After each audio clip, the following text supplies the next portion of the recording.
Madame la présidente du syndicat des pharmaciens d'officine de la wilaya d'Agadir, mesdames et messieurs, chers confrères, chers consoeurs, honorables assistances, permettez-moi tout d'abord de remercier chaleureusement les organisateurs de cette 14e édition des journées pharmaceutiques d'Agadir et particulièrement le syndicat des pharmaciens d'officine de la wilaya d'Agadir pour leur accueil chaleureux et pour la pertinence du thème choisi cette année, la pharmacie d'officine en mutation, appréhender les menaces et anticiper leurs conséquences.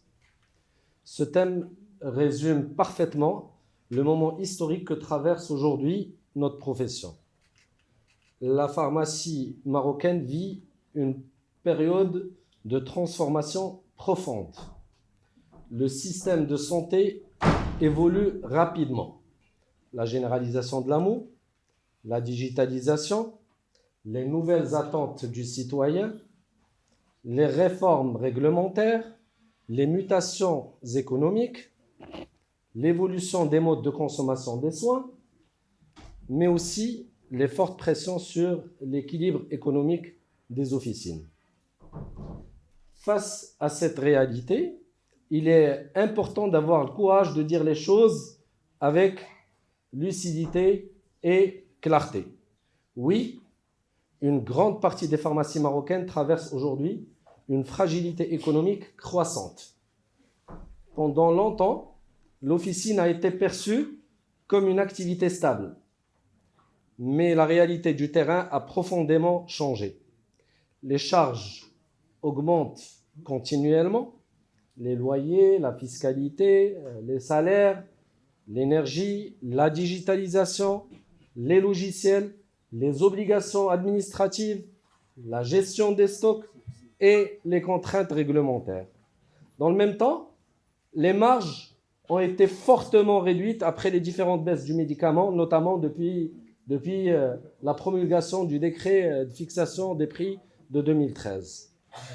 Alors le problème fondamental est que notre modèle économique repose exclusivement sur une marge commerciale liée au prix du médicament. Or, lorsque les prix baissent, forcément, les revenus des pharmaciens baissent et ils diminuent d'une manière mécanique, alors que les charges, quant à elles, continuent d'augmenter. Aujourd'hui, ce modèle a atteint ses limites. Et pourtant, le pharmacien accomplit chaque jour des missions sanitaires essentielles. Il accompagne les patients, il détecte les interactions médicamenteuses, rassure les familles, participe à la prévention, oriente les patients, gère les urgences de proximité et assure une présence sanitaire permanente dans les quartiers, les petites villes et les zones rurales. Dans beaucoup de régions, le pharmacien est parfois le professionnel de santé le plus accessible. On a toujours dit que on est un maillage de 14 400 pharmacies à travers tout le royaume. Et on se trouve là où le ministère de la Santé n'y est pas, dans les zones les plus reculées. Et dans ces zones les plus reculées, le pharmacien joue le rôle de tous les professionnels de la santé. Il mérite d'être applaudi quand même.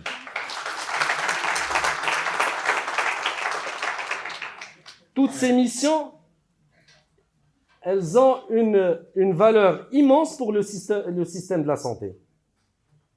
Mais elles restent insuffisamment ou pas reconnues sur le plan économique. Quand je dis elles ne sont pas reconnues sur le plan économique, c'est-à-dire qu'on est en train de fournir des services de santé d'une manière gratuite. Et c'est perçu comme si c'est une obligation pour le pharmacien de le faire d'une manière gratuite. Or, ce n'est pas le cas sous d'autres cieux. Donc, nous devons évoluer vers un modèle plus moderne et plus équilibré. Une rémunération raisonnable sur le médicament, c'est-à-dire notre marge commerciale, mais aussi une valorisation des actes et des services pharmaceutiques, c'est la rémunération sur les actes pharmaceutiques en reconnaissant déjà l'acte pharmaceutique et en le rémunérant pour le pharmacien. Justement, c'est à partir de là où on parle de la rémunération mixte ou bien la rémunération hybride. Et on n'invente pas la roue, c'est comme ce qui se fait en France, même dans les pays voisins, la Tunisie, l'Algérie, partout dans le monde. Je ne sais pas pourquoi, jusqu'au jour d'aujourd'hui, on peine à passer vers ce modèle économique hybride. Donc le pharmacien du 21e siècle ne peut plus être considéré uniquement comme un distributeur de boîtes. Parallèlement à cette fragilité économique, notre profession fait également face à d'autres défis majeurs. Il y a la problématique des pénuries de médicaments, qui reste une source de tension importante pour les patients comme pour les pharmaciens. Le pharmacien est souvent le premier à gérer l'angoisse des familles lorsqu'un traitement manque. C'est lui qui cherche les alternatives, contacte les médecins et tente de maintenir la continuité des soins. Pourtant, les pharmaciens restent encore insuffisamment associés aux mécanismes nationaux de gestion des ruptures. Il y a aussi le défi de la souveraineté pharmaceutique. C'est vrai que le Maroc possède une industrie pharmaceutique reconnue, mais nous restons dépendants de l'international pour la grande majorité des matières premières et certains médicaments stratégiques. Et la pandémie nous a rappelé que la souveraineté sanitaire n'est plus un luxe, mais une nécessité stratégique. Excusez-moi si je vais prendre un petit peu plus de parole parce qu'il y a beaucoup de sujets sur lesquels j'ai essayé de traiter pour justement, mais en compact. Donc, nous devons également parler de la digitalisation. La généralisation de l'AMO et les réformes numériques transforment profondément le travail quotidien du pharmacien. Nous soutenons pleinement cette évolution, mais elle nécessite des investissements importants et une véritable intégration du pharmacien dans les politiques numériques de la santé. Une réforme numérique réussie ne peut pas se faire sans les pharmaciens. Et là, comme j'ai dit la semaine dernière lors du congrès de Fès, le pharmacien n'est plus disposé à présenter des services à titre gracieux. Justement, c'est ce qui nous a mené vers cette fragilité économique. Notamment, la digitalisation de la FSE, la feuille de soins électronique, et le DPP, le dossier patient partagé. Nous, les pharmaciens, nous allons économiser à la CNSS beaucoup d'argent. Il est de notre droit, de récupérer un petit chouïa comme rémunération, et ça ne serait pas une subvention, ou bien c'est une rémunération sur l'acte de dématérialisation. Et là, on l'avait exprimé clairement lors de la réunion avec la direction générale de la CNSS pour discuter de cette feuille de soins électronique et de ce dossier patient partagé.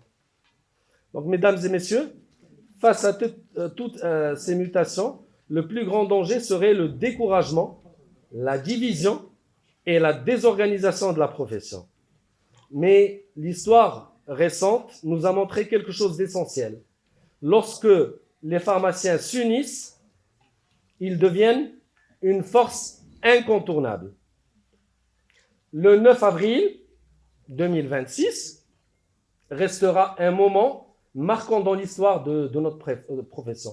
C'était le jour du sit-in devant le Conseil de la concurrence. Ce jour-là, plus de 5000 pharmaciens venus de tout le Maroc se sont mobilisés ensemble pour défendre la dignité de leur métier, l'indépendance de l'officine et l'avenir du réseau pharmaceutique de proximité.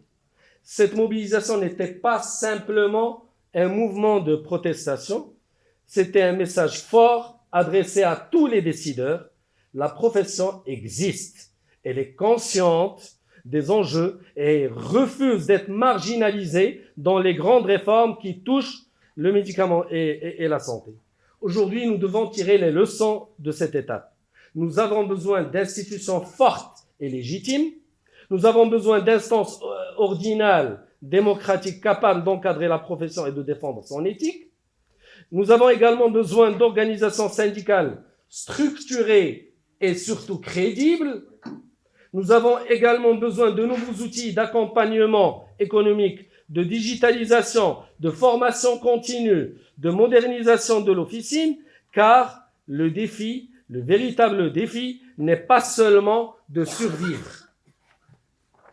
Le défi est de construire une officine moderne, forte, indépendante et pleinement intégrée dans le nouveau système de santé marocain. Oui, il existe des menaces. Il ne faut pas se mentir. Mais chaque menace peut devenir une opportunité, justement. La digitalisation peut devenir une opportunité de valorisation de l'acte pharmaceutique. La réforme du système de santé peut repositionner le pharmacien comme acteur central du parcours de soins. Les difficultés économiques peuvent nous pousser à inventer un modèle plus durable et plus juste. Le pharmacien marocain possède toutes les compétences nécessaires, d'ailleurs Madame la vice-doyenne l'a bien dit, pour jouer un rôle majeur dans le Maroc de demain. Il possède l'expertise scientifique, la proximité avec les citoyens et surtout la confiance des patients. Mais pour réussir cette transformation, nous devons croire en notre force collective. Je terminerai par un message simple. L'avenir de notre profession ne se construira ni dans le déni, ni dans la division, ni dans l'attentisme. Il se construira par l'unité, l'organisation, l'anticipation et le travail collectif. Les professions qui survivent aux mutations ne sont pas celles qui refusent le changement, mais celles qui savent l'anticiper, s'organiser et transformer les défis en opportunités. Je vous remercie.